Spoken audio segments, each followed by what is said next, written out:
வணக்கம் நண்பர்களே. தி Hollywood walk of fame. ஆமாங்க, இன்னைக்கு நம்ம பார்க்க போகிறது ஹாலிவுட் புகழின் நடைப்பயணம். சிவப்பு டூர் பஸ்ல இருந்து இறங்குனதும் இந்த தெரு முழுக்க நடந்து என்ன அப்படி வித்தியாசமா இருக்குன்னு பார்க்க போறோம். நிறைய ஸ்போர்ட்ஸ் கார், தியேட்டர்ஸ், கல்ச்சுரல் ஆக்டிவிட்டீஸ்னு கலகலன்னு இருக்கிற இடம் தான் கலிபோர்னியாவின் லாஸ் ஏஞ்சலஸ்.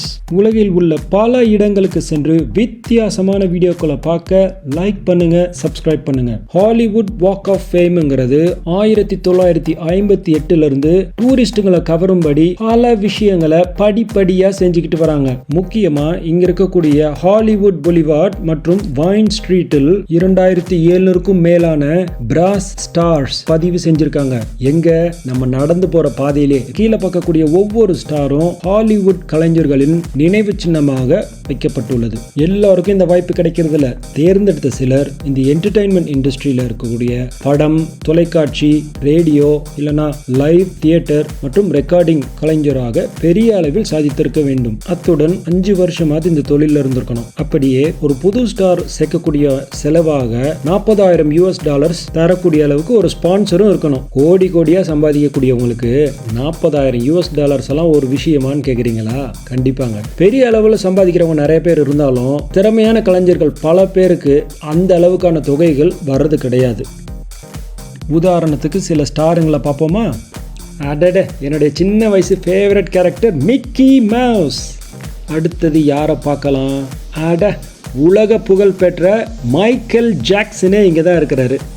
இப்படி தாங்க ஒவ்வொரு ஸ்டாராக பார்த்து உங்களுக்கு பிடிச்ச நடிகர் நடிகைகள் இருக்காங்களான்னு பார்த்து ஜாலியாக என்ஜாய் பண்ணலாம். சைடில் ஃப்ரூட் ஷாப்ஸ், நிறைய சின்ன சின்ன கடைகள், சின்ன சின்ன பொருட்கள் அழகாக வித்தியாசமாக இருக்குது, அதில் வாங்கலாம்.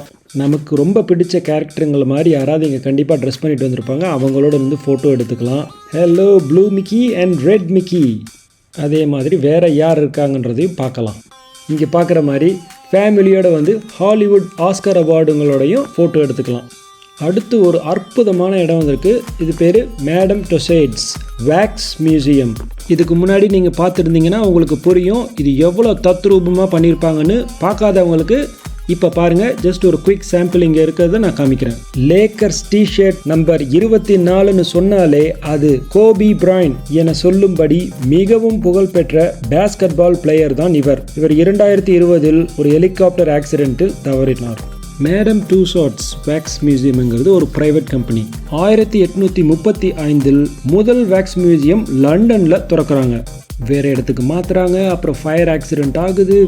கஷ்டப்பட்டு அதையும் சரி பண்ணி சினிமா, ரெஸ்டாரண்ட்னு சேர்த்து ஆரம்பிக்கிறாங்க. அப்புறம் வேர்ல்டு வார் வந்துடுது. அதில் விழுற குண்டுகளால் பல சேதங்கள் நடக்குது. இப்படி தொடர்ந்து கஷ்டங்கள் வந்தாலும் விடாமுயற்சினால விஸ்வரூபம் எடுக்கிறாங்க.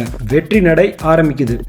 1972 நெதர்லாண்ட்ஸ், 99 லாஸ் வேகஸ், 2000 மறுபடியும் அமெரிக்காவில் நியூயார்க், அத்துடன் Hong Kong, 2006 Shanghai, 2007 Washington DC, 2008 Berlin, 2009 தான் இங்கே நம்ம பார்க்குற ஹாலிவுட், 2010 பேங்காக், 2011 ஆஸ்திரியா மற்றும் யூகேவின் பிளாக்பூல், 2012 சிட்னி, 2013 டோக்கியோ மற்றும் வுஹான், 14 சான் பிரான்சிஸ்கோ, 15 புளோரிடா என உலகம் முழுதும் திறக்கப்பட்டுள்ளது.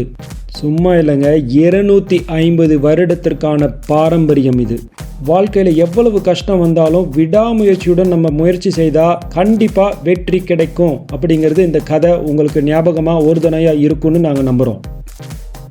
வாழ்க்கையை வெல்ல துடிக்கிற அனைவருமே சூப்பர் ஹீரோ தான். லைக் பண்ணுங்கள், சப்ஸ்கிரைப் பண்ணுங்கள். வாழ்க்கை வாழ்வதற்கே.